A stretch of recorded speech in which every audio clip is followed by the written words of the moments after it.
क्या अनुपमा और राही आमने सामने होंगी मुंबई के सेमीफाइनल में? क्या गुरु शिष्या का ये टकराव इतिहास रच देगा या बिखर जाएगा? क्या पाखी 10 लाख रुपए के लालच में परिवार से पूरी तरह अलग हो जाएगी? क्या टोशू और पाखी पैसों के पीछे रिश्तों को भूल चुके हैं? क्या अनुपमा अपने पुराने घावों को भुलाकर फिर से मंच पर उतरेगी, इस बार अपनी शिष्या के खिलाफ? क्या यह सिर्फ एक प्रतियोगिता है या पुराने जख्मों की परीक्षा? आज के एपिसोड की शुरुआत होती है एक खुशी भरे माहौल से, जहां जसप्रीत और भारती अनुपमा से पूछती है कि वो इंटरव्यू क्यों नहीं देना चाहती। अनुपमा के मना करने पर भारती उसे रेडियो इंटरव्यू के बारे में बताती है। जसप्रीत और भारती के बार बार कहने पर अनुपमा आखिरकार मान जाती है।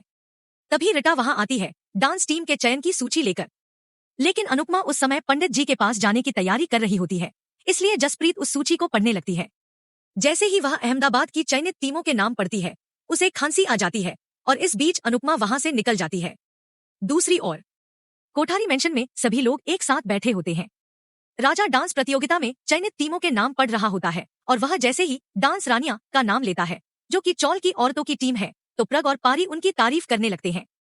पारी कहती है, किसने सोचा था कि चौल में रहने वाली महिलाएं इतने बड़े मंच तक पहुंचेंगी। तभी राही राजा से अखबार मांगती है ताकि वह डांस रानियों के बारे में पढ़ सके। ये सब सुन रहा प्रेम थोड़ा सतर्क हो जाता है। डांस रानियों का नाम सुनकर उसे शक होता है कि कहीं ये उसकी माँ की टीम तो नहीं। इस बात से राही का ध्यान भटकाने के लिए प्रेम अपने ऊपर चाय गिरा लेता है, जिससे राही नाराज होकर उसे डांट देती है। प्रेम कहता है, सॉरी, पर सबके सामने तो मत डांटो ना। राही कुछ पल को रुक जाती है। फिर प्रेम राही से चयनित टीमों के बारे में पूछता है। राही उत्साहित होकर अपनी टीम और उनके परफॉर्मेंस के बारे में सबको बताने लगती है। वह मीता काकी और पारी की तारीफ करती है। बातचीत के दौरान राजा पूछता है, हम लोग लाइव देखने नहीं आ सकते क्या? तो पारी कहती है, हाँ बिल्कुल, आप फिनाले में आ सकते हो। तभी वहां ख्याति और माही आती है। माही बातचीत को बीच में काटते हुए कहती है, वो तो तब ना जब तुम फिनाले तक पहुंचो। राही जवाब देती है, यहाँ तक पहुंच गए हैं, आगे भी पहुंचेंगे। इस पर माही ताना मारती है, ये कॉन्फिडेंस नहीं, ओवर कॉन्फिडेंस है। राही पलटकर कहती है, ओवर कॉन्फिडेंस में तो तुम रहती हो। फिर ख्याति बीच में टोकती है, लेकिन प्रग उसे शांत करता है। इस पूरे दृश्य को देखकर अनिल काका कहते हैं, अब प्लीज सुबह सुबह कलेश मत करो। इसके बाद राही मीता और पारी से कहती है कि उन्हें अगले राउंड की तैयारी और डांस प्रैक्टिस करनी चाहिए। तभी ख्याति घर के कामों का ताना देती है, जिस पर राही कहती है, मैंने कब कहा कि मैं घर का कोई काम नहीं करूंगी? जैसे अब तक डांस और घर के काम को बैलेंस किया है, वैसे ही करूंगी। फिर वह कहती है, जब मोटी बा मौन व्रत पर होती है तो उनसे कोई बात नहीं करता। जब पापा के इंटरनेशनल क्लाइंट्स आते हैं तो वो पूरे दिन ऑफिस में रहते हैं। प्रेम को भी काम होता है, हमें तो बस 2 दिन की छुट्टी चाहिए। ऑफिस वालों को 4 दिन की छुट्टी मिलती है, तो घर की बहुओं को 2 दिन भी नहीं। इस पर प्रग कहता है, राही तुम लोग अब सिर्फ प्रैक्टिस पर फोकस करो। और माही, अब तुम ऑफिस मत जाओगी, घर संभालोगी। माही चौंकते हुए ऑफिस मीटिंग्स की बात करती है, तो प्रग कहता है, अब से मैं रोज ऑफिस जाऊंगा। यह सुनकर माही चुप हो जाती है और सभी के चेहरे पर मुस्कान आ जाती है। दूसरी ओर पंडित जी अनुपमा के हाथों बना खाना खा रहे होते हैं। वे उसके बनाए भोजन की तारीफ करते हैं। फिर वे अनुपमा को बताते हैं कि उसकी टीम की फोटो आज अखबार में छपी है। यह सुनकर अनुपमा खुश हो जाती है और अखबार देखने लगती है। जैसे ही वह अखबार में अपनी टीम की तस्वीर देखती है, वह बहुत भावुक हो जाती है। पंडित जी कहते हैं, इन सबके साथ उम्मीदें भी बढ़ जाती हैं, जिससे जिम्मेदारियां भी बढ़ती हैं। लोग किसी को पल में सर पर बिठा देते हैं और अगले ही पल गिरा भी सकते हैं, क्योंकि कला कलाकार के बिना अधूरी है और कलाकार लोगों के बिना। इसलिए उन्हें अच्छे से समझा दो कि जो प्यार और सम्मान मिल रहा है उसकी कद्र करें, सफलता को सिर पर चढ़ने न दें। अनुपमा सहमति में सिर हिलाते हुए कहती है, आप है न मार्गदर्शन करने के लिए, हम पूरी हिम्मत से आगे बढ़ेंगे। दूसरी ओर प्रग मोटी बा से मुंबई में एक नई ब्रांच खोलने की बात करता है। मोटी बा उसकी तारीफ करती है और उसे आशीर्वाद देती है। फिर वो कहती है कि नया बिजनेस जमाई साहब संभालेंगे। इस पर प्रग अनिल का नाम लेते हैं और कहते हैं कि गौतम भले ही अनिल की मदद करेगा, पर बॉस अनिल ही होगा। अनिल थोड़े संकोच में कहते हैं, इतना बड़ा बिजनेस मैं कैसे संभालूंगा? जो कुछ किया है आपकी देखरेख में किया है। इस पर प्रग उसका हौसला बढ़ाते हुए कहते हैं, इसीलिए तो तुम लीड कर सकते हो। जरूरत पड़ी तो हम सब हैं ना। यह सुनकर सबके चेहरे पर मुस्कान लौट आती है। दूसरी ओर अंश प्रार्थना से उसके पेट दर्द के बारे में पूछ रहा होता है। वो सवालों की बौछार कर देता है। यह देखकर प्रार्थना हंसते हुए उसे शांत करने की कोशिश करती है और कहती है, मैं बिल्कुल ठीक हूँ और बच्चा भी। बस उस पल ऐसा लगा कि जैसे मैं मर। इतना सुनते ही अंश भावुक हो जाता है और उसे गले से लगा लेता है। राही कुछ सोचते हुए लड्डू खा रही थी।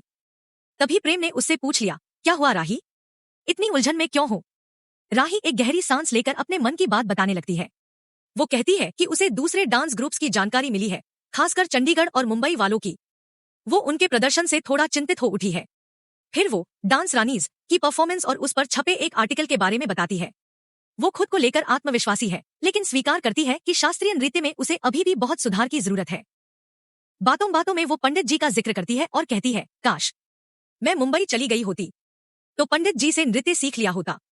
फिर वो धीरे से कहती है, क्या मैं अब भी पंडित जी से क्लासेस ले सकती हूँ? क्या मैं उनसे डांस सीख सकती हूँ? प्रेम ये सब सुनकर स्तब्ध रह जाता है। राही के पूछने पर वह हकलाते हुए कहता है, तुम तो मुंबई जाना नहीं चाहती थी। इस पर राही कहती है, मुंबई न जाने की भी एक वजह है, और वहां जाने की भी। मैं इस प्रतियोगिता को जीतने के लिए कुछ भी करने को तैयार हूँ।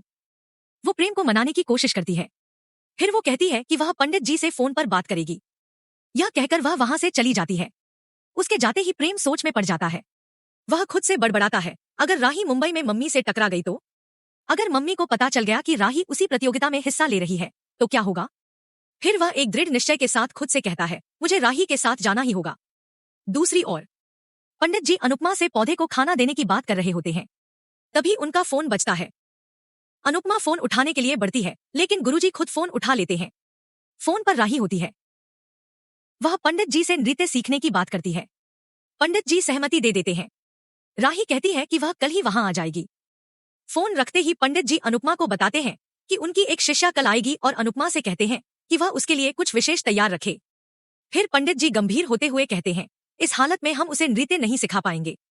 अगर जरूरत पड़ी तो तुम्हारी मदद लेंगे। फिर वे अनुपमा से पूछते हैं, तुमने नृत्य से नाता क्यों तोड़ लिया? अनुपमा भावुक होकर कहती है, नृत्य से मेरी बहुत सारी यादें जुड़ी हैं। जब भी मैं घुंघरू बांधती हूँ वो सारी यादें मुझे घेर लेती हैं। मैं नृत्य से नहीं, उन यादों से दूर भाग रही हूँ। लेकिन आपकी वजह से नृत्य फिर से जीवन में आ गया है। अब की बार ये कला मेरे लिए नहीं, अपनों के लिए है। बस आपकी तरह इस कला की सेवा करनी है और अगर हो सके तो अपनों की भी मदद। उधर राही खुद से बातें करती हुई कहती है, मैं मुंबई नहीं जाना चाहती थी, लेकिन प्रतियोगिता जीतने के लिए मैं यह भी करूंगी। एक और पाखी सबको आवाज लगाकर हॉल में बुलाती है। सब उसके इस व्यवहार का कारण पूछते हैं। पाखी सबको शांत करते हुए बताती है कि वह पहले डांस राउंड के लिए सेलेक्ट हो गई है और इसी खुशी में वह केक लेकर आई है। यह सुनते ही सब उसे बधाइयां देने लगते हैं। तभी टोशू व्यंग्य करते हुए कहता है, अभी तो सिर्फ पहला राउंड हुआ है, पहले फाइनल तो जीत ले। प्रार्थना और बापूजी टोशू को टोकते हैं। प्रार्थना कहती है, एक हारे हुए इंसान को क्या पता जीत की खुशी क्या होती है। फिर पाखी सबसे कहती है, मेरे लिए दुआ करो ताकि मैं फाइनल जीत सकूं। पाखी सोचने लगती है कि डांस प्रतियोगिता जीतने के बाद मिलने वाले 10 लाख रुपयों से वह अपना खुद का बिजनेस शुरू करेगी। इस पर टोशू अपने सपनों के पुल बांधते हुए कहता है, मैं तो करोड़ों में खेलूंगा। तभी अंश सबकी बातें काटते हुए उन्हें राशन, बिजली और इंटरनेट के बिल भरने की याद दिलाता है। यह कहकर वह वहां से चला जाता है। पाखी और टोशू को गुस्सा आ जाता है। बापूजी गंभीर होकर कहते हैं, कल का आया बच्चा तुम लोगों का बोझ उठा रहा है। बाभी नाराज होकर कहती है, शर्म आनी चाहिए तुम दोनों को। उस बच्चे का बोझ बांटने के बजाय तुम खुद ही उस पर बोझ बन गए हो। पाखी गुस्से में वहां से चली जाती है और टोशू भी चला जाता है। वह पाखी को मिलने वाले 10 लाख रुपयों के बारे में सोचने लगता है और बड़बड़ाता है, ये पाखी तो मुझे उसमें से एक फूटी कौड़ी भी नहीं देगी। बापूजी ने मुझे इंश्योरेंस के पैसे नहीं दिए और बा मुझे झूला बेचने नहीं दे रही। पैसे कमाने के लिए कुछ तो करना ही होगा। उधर अनुपमा अपनी डांस टीम को अभ्यास करवा रही होती है।